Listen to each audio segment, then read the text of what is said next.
On behalf of New Zealand, I want to apologise to Grace's family.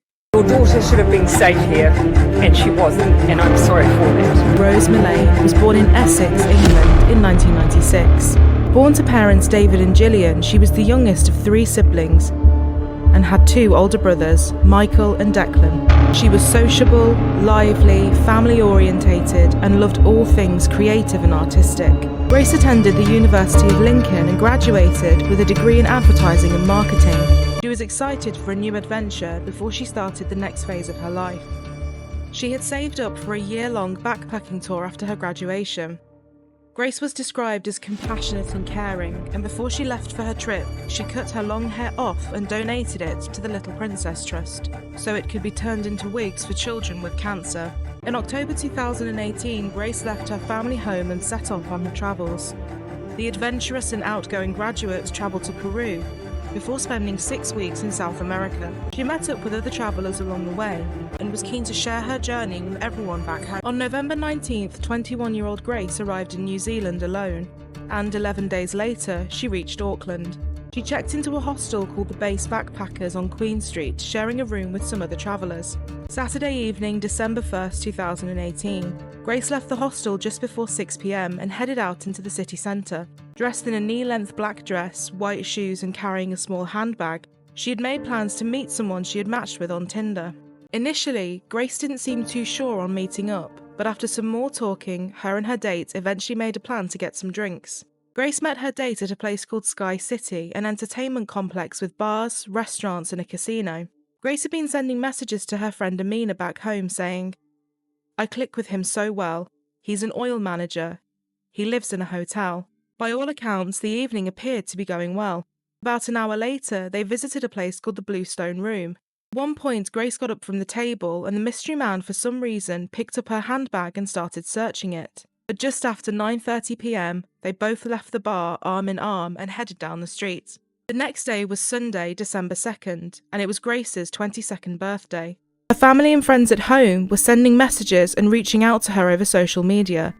But Grace, unusually, wasn't responding to anyone, and her 2 phones were going straight to voicemail. Her brother Declan said she had been bombarding them with details and pictures of her trip so far, and no response from her on her birthday was immediately alarming.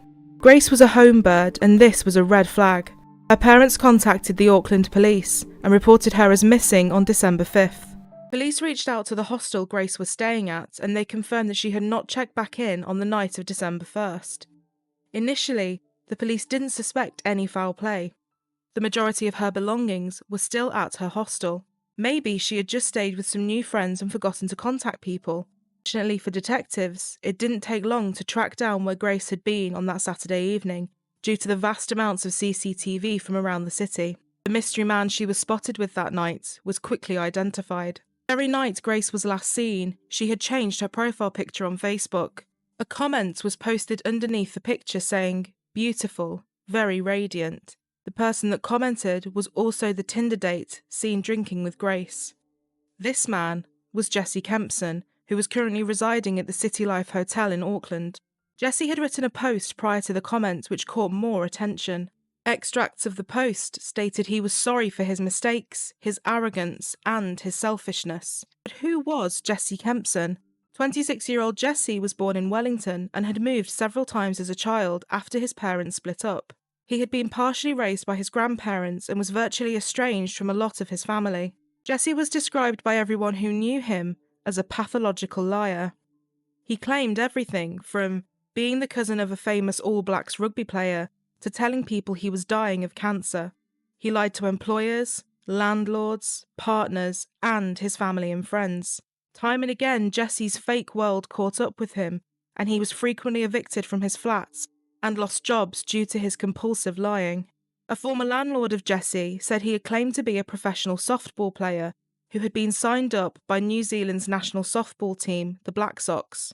He'd lie and say he was waiting on contract money, but after 8 weeks of excuses, the landlord contacted the Black Sox management, and again, Jesse's lies were exposed.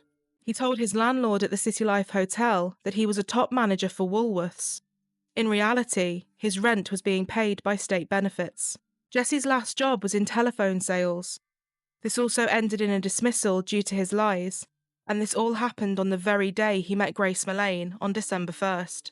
Jesse was the last known person seen with Grace that night, and police knew he was the man they needed to help fill in the gaps. The same day Grace was reported missing on December 5th, Jesse was asked to come into the station to answer some routine questions. Tell us about Grace. So I was talking to Grace on Tinder. We'd matched on Friday. I saw that we'd matched the next day on Saturday. And then we met at Sky City. And then we decided that we were going up to Andy's Burger Bar, which is on the first floor. Whose idea was it to go to that particular burger place? Me. Because I didn't initially know that she was real. What do you mean? Well, there's a lot of... So have you heard of catfish? No. So catfishing is where someone uses your profile or uses your photos and pretends to be you and then meets and you're a completely different person. How does a public place protect you from meeting someone who's not as good looking as... Or there's security there. So if she wasn't who she said she was, Yeah. at least in my mind I'd feel safe. Mm-hmm. That's us. Down there? Yeah. So she's going that way and I'm going across the street. I go down Queen Street. No. I go down Victoria Street, straight down to the bottom, and then hang a left, and I head towards the viaduct. You've kind of walked in a bit of a funny direction if you were planning to go to the viaduct. Is there a particular reason you were going to do that? I feel safer down that way. And we're very, very concerned for her safety, obviously. It's entirely possible that she's been the victim of foul play. Okay. You understand what that means? What would your feelings be about providing us with a voluntary DNA sample in the event that we can compare that against something? 100%. I know I haven't done anything wrong, so I'm happy to do it. Okay. At this stage, we don't know what's happened to this girl. Okay. It's possible that somebody has killed her. Okay? You understand that? Yeah. She might, when I say foul play, someone might have murdered her. Don't know if she's been murdered or not yet. She may be alive and well. Okay. She might also be dead. Okay. Okay? And it could be that you've done it. Hey, I just want to ask a question. Am I being arrested for something I didn't do? Holy shit. He said nothing out of the ordinary had happened that night. The date had ended nicely with a hug, a kiss on the cheek, and a plan for the following day, before the pair eventually parted ways at around 10 p.m. He said he had tried to message her the next day on Tinder, but noticed that Grace had unmatched him, and that was where his encounters with her abruptly ended. The officers hadn't yet finished looking through the CCTV from the City Life Hotel, and they were about to start gaining more answers to the remaining questions they had. A sinister and disturbing picture was slowly being put together, and almost 6 terabytes of CCTV data were being analysed. Despite Jesse saying they parted ways on the street, they were both seen arriving at the City Life Hotel, arm in arm. They exited the lift together on Jesse's floor, but Grace was never seen leaving the building. The morning after, on what was Grace's birthday, cameras did pick up Jesse leaving the hotel. They followed him over the coming hours, tracking his every move. He left the hotel in the morning and went shopping to buy a suitcase. He then went to buy some cleaning supplies, and just before noon, he headed over in a taxi to a car rental company and rented a red Toyota Corolla. Several hours later, Jesse met with another woman he had engaged with on Tinder. She later reported that he had some disturbing conversations with her, speaking about burying bodies and his friends that were police officers. His date said he made her feel so uneasy she declined Jesse's offer to get in his car and made her own way home, never talking to him again. After this, Jesse went out into the city centre again, this time to hire a Rug Doctor carpet cleaning machine, explaining to staff that he had some red wine stains that needed cleaning up. Later on, at 9:30 in the evening, Jesse loaded 2 suitcases onto a hotel trolley and offloaded these into the Toyota he had rented earlier.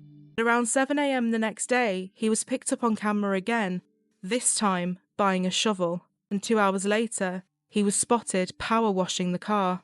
He then returned the car to the rental company, and it was subsequently rented out by someone else. On the 5th of December, the day Grace was reported missing, Jesse was seen visiting various locations and dumping things in bins. Police arrived at the City Life Hotel looking to talk to him. Just as they reached the front desk, Jesse returned to the hotel himself. The minute he saw the police, he quickly turned around and began walking away, with his head firmly facing the opposite direction. The police clocked him, chased after him, and brought him in for questioning. Despite Jesse denying anything had happened, police still began a thorough search of his hotel room. In tonight with a public appeal for missing British backpacker Grace Millane. A short time ago, police held a press conference to appeal for sightings of the 22-year-old who has not been seen since 7:15 p.m. on Saturday night. On December 7th, David, Grace's father, was now in Auckland. He made an emotional plea for help. I'm David Millane, Grace's dad.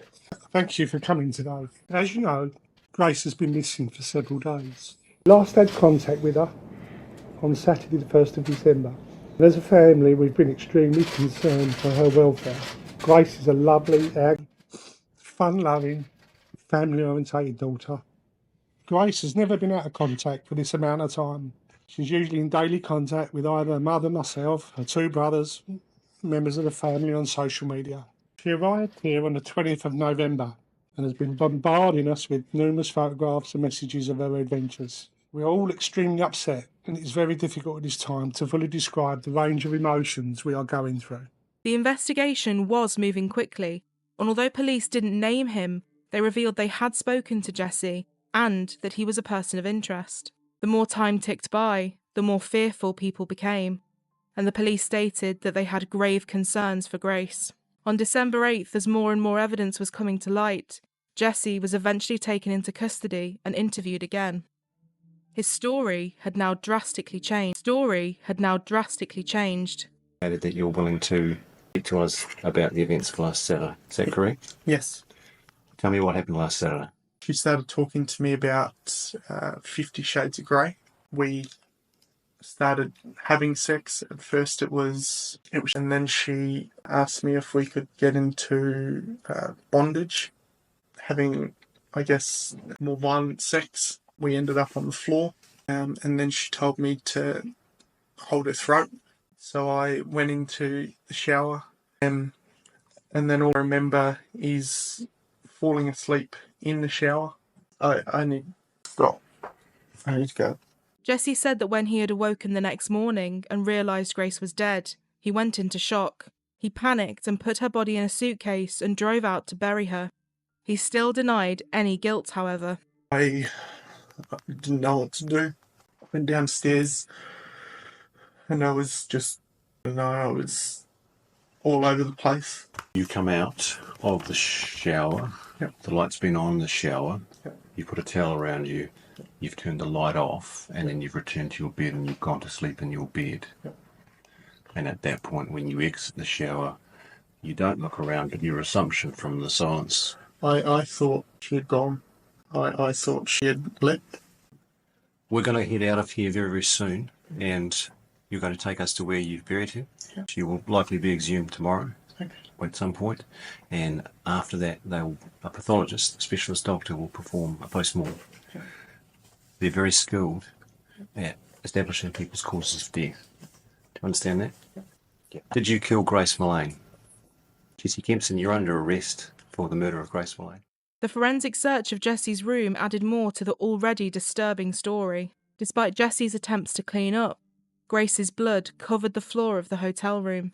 Given what Jesse had told them, it didn't take long for police to start searching an area on Scenic Drive near the Waitakere Reservoir. Shortly after 4 p.m. that day, officers found a body around 10 yards from the road.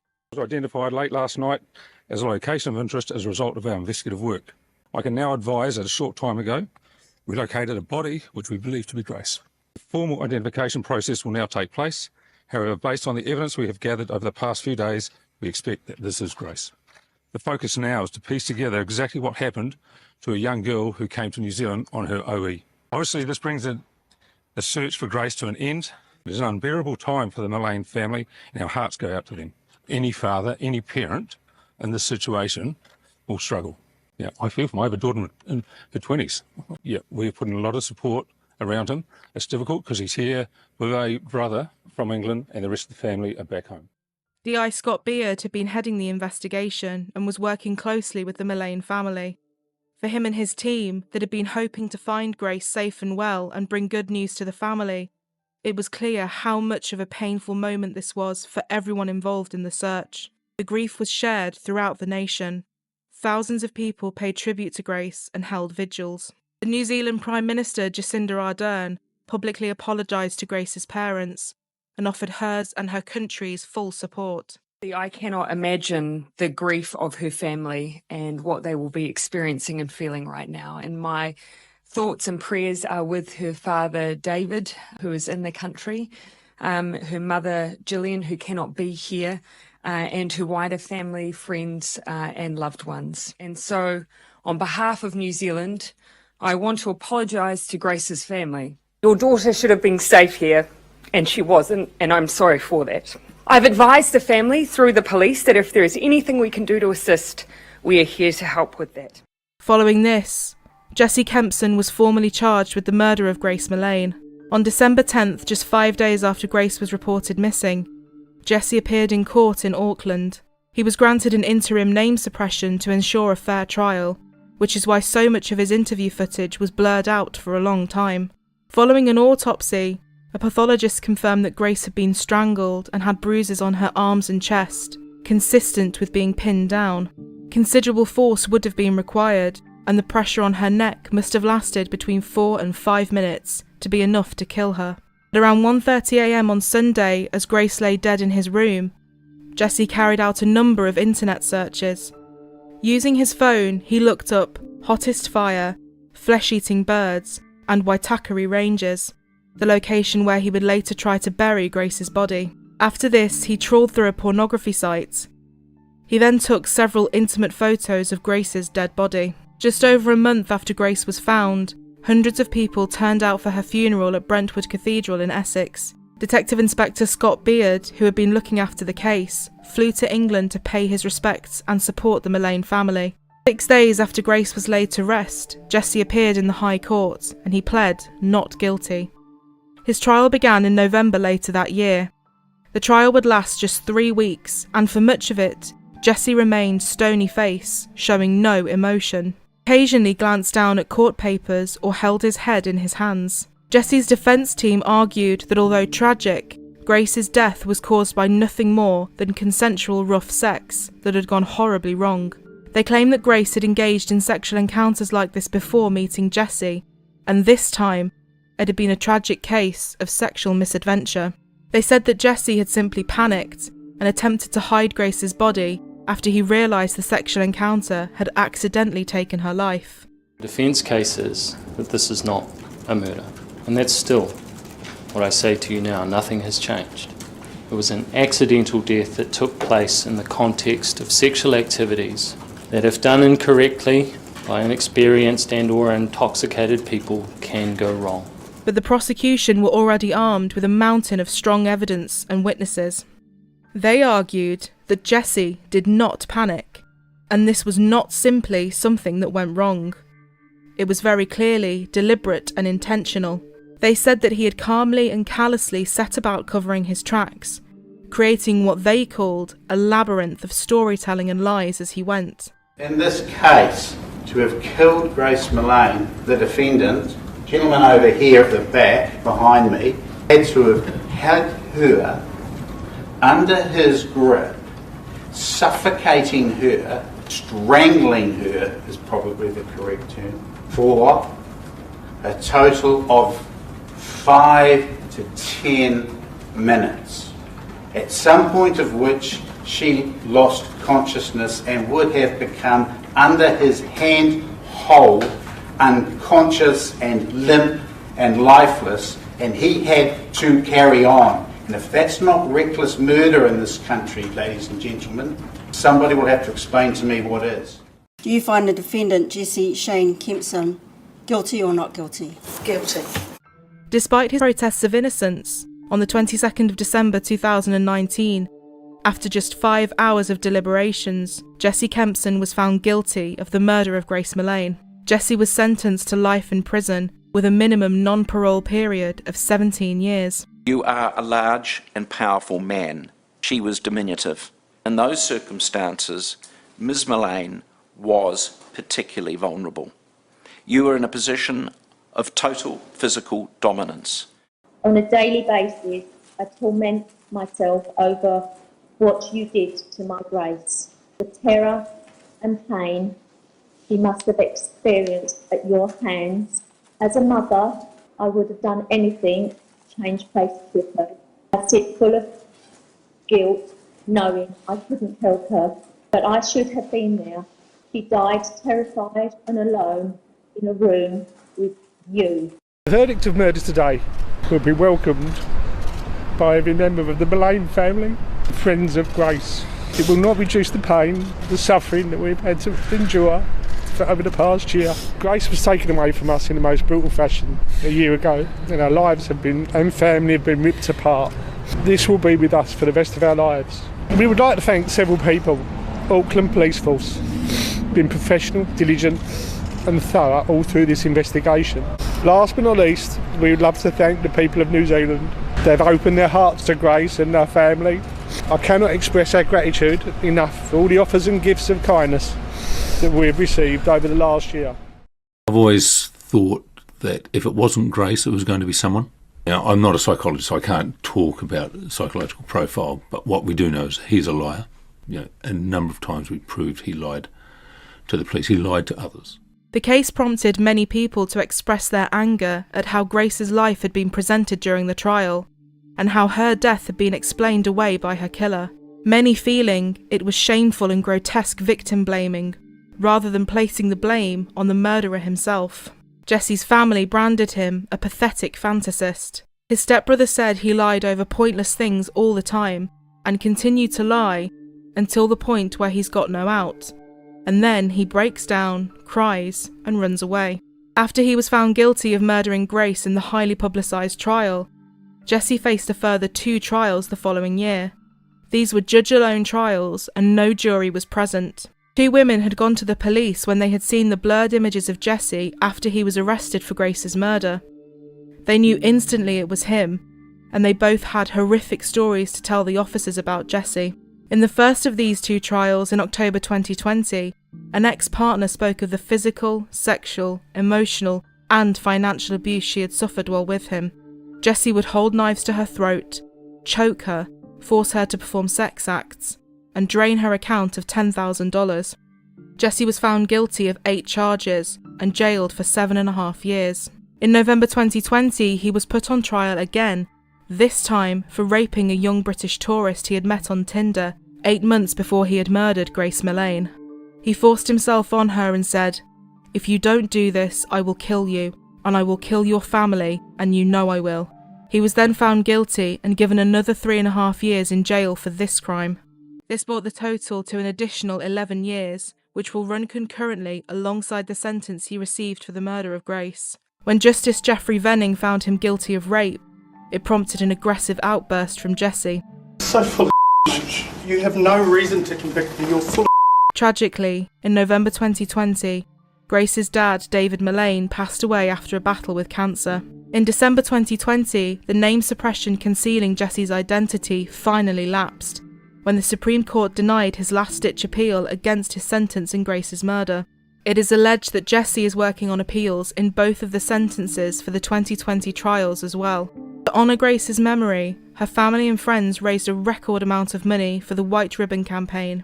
The White Ribbon Campaign is a charity looking to end male violence against women by engaging with men and boys to make a stand against violence and challenge behaviours. Grace's family and friends raised over £11,000 in her name. The Love Grace campaign was also set up in Grace's honour. The campaign asks for donations of handbags filled with essential items to help provide support for women seeking refuge from harmful and abusive relationships. I've left links to these and a few more resources in the description box below.